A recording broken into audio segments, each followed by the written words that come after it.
E de alimentación imos a falar precisamente porque entra en vigor esa chamada lei do desperdicio alimentario que lles imos a contar en que consiste.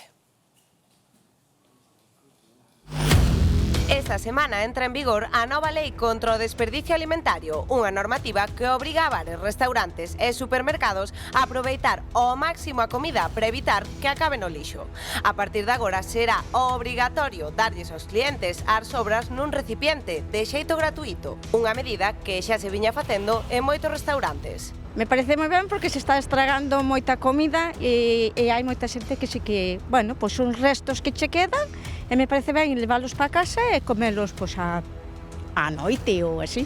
Pero non é a única norma. Os supermercados tamén deberán crear espazos para produtos de caducidade próxima a baixo prezo e deberán estar máis visibles que a toda agora. E xa hai quen comezou a aproveitalo. Algunas veces sí, si hay algo que valga la pena que vas a hacer en el momento, pues sí, claro. Normalmente suelen poner verduras, productos perecederos.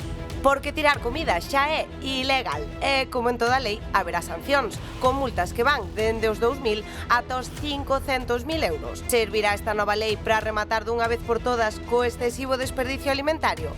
Seremos quen, como sociedade, de concienciarnos e non botar tanta comida ao lixo?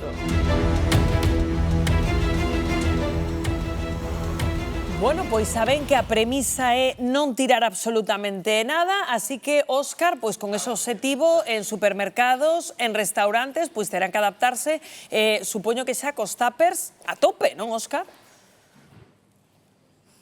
Bueno, eu levo o tupper a todas partes, Rocío, por lo menos se hai que levar este cacho de carne, a verdade é que levo un par de tuppers para vos tamén. Pero sí, efectivamente, estánse adaptando os restaurantes, por exemplo, como que tes ti, David, que tes aquí esta maravilla de produto. Claro, se vos sobra algo desto, vos xe tiñades en mente non aproveitalo antes de que salir esta lei. Sí, a ver, nós sempre desde o primeiro día que abrimos, sempre intentamos a traballar con carta, pois que non sobre ningún produto.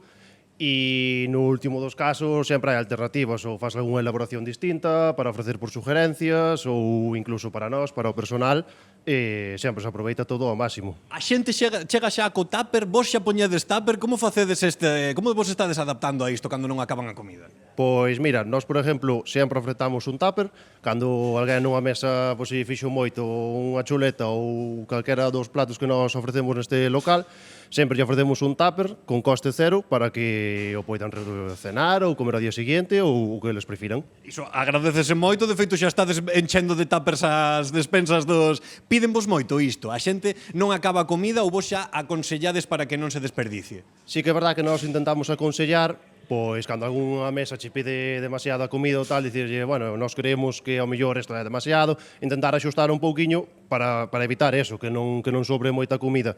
En casos que pasa, non hai problema, nos ofrecemos o tupper e a maioría da xente tamén suele levar os restos para, pois eso, para aproveitar o día seguinte ou para a cena ou que les desexen. Vos, por exemplo, as cousas que non vendedes, como podería ser, por exemplo, este cacho carne, este queixiño, aproveitádelos tamén me dicías, incluso para comer vos. Sí, nós vemos que hai unha pieza ou incluso que non está apta para a venta ou que sea, sempre que non este en mal estado, obviamente, aproveitámoslo incluso para comernos para a comida nosa de personal ou, sí, reutilízase todo.